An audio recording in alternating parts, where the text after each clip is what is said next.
Hi. Relationships are built on trust, and most everyone knows that.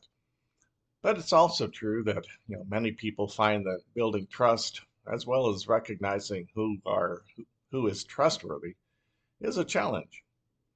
And unless a person wants to go through life alone, trust is a necessary piece of the puzzle of being genuinely human. Now, there are two extremes when it comes to trusting others, and we do well to avoid both extremes. The first extreme is like a person who trusts nobody. That kind of a person usually has a rather negative view of human beings.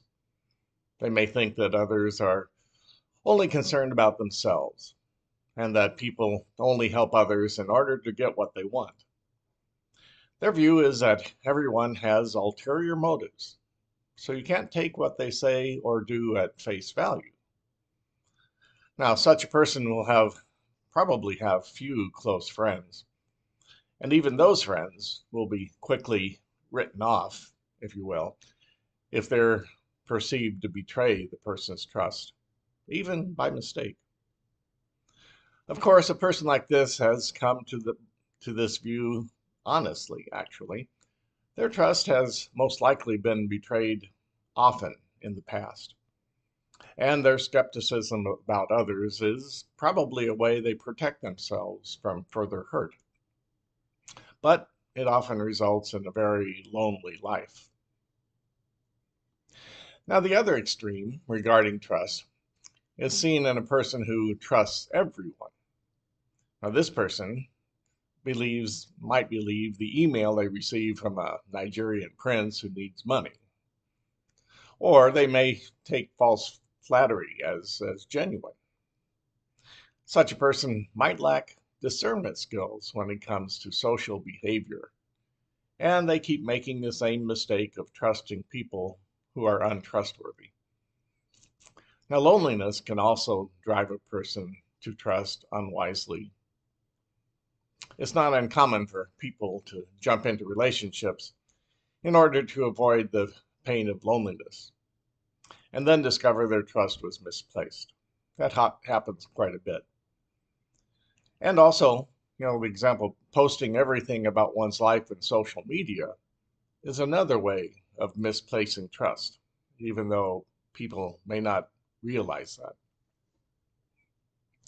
Now, healthy trust lies somewhere between these two extremes. Here I'm reminded about Jesus' admonition to be wise as serpents and innocent as doves. It's good to be innocent when it comes to trusting people, in the sense of being open to the possibility that someone is trustworthy. This has to be the starting point. Otherwise, there's no possibility of trust or relationship. But this requires a core attitude that people are basically good, although they may make mistakes sometimes in relationship. This allows us to approach relationships with others with an openness to the possibility that the relationship can be mutually life-giving. This requires risk and the courage to take the risk. There's no way around this if we want to be in relationship with others. Relationship is sometimes a risky business. But being wise as serpents can help reduce the risk involved in relationships and can help us discern when and when not to risk trusting others. This means using all the information available to gauge someone's trustworthiness. How someone has behaved in the past is important information. It's true that the best predictor of a person's future behavior is their past behavior. People change, but if someone's past behavior has been shown to be untrustworthy, more caution is warranted to decide if they really have changed. Now, taking time in developing relationships is also important. More time gives more opportunity to see if a person's behavior is consistent or is just a temporary act or facade. It's also important to see if a person's actions match their words. People make mistakes sometimes and betray trust. Part of discerning if a person is trustworthy is distinguishing between a mistake of betraying trust and the habitual or intentional betrayal of trust.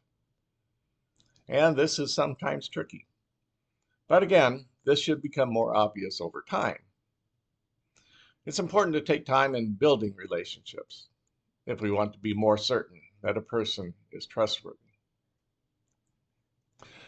Trust is always a challenge, but without finding ways to do it, we doom ourselves to loneliness and isolation.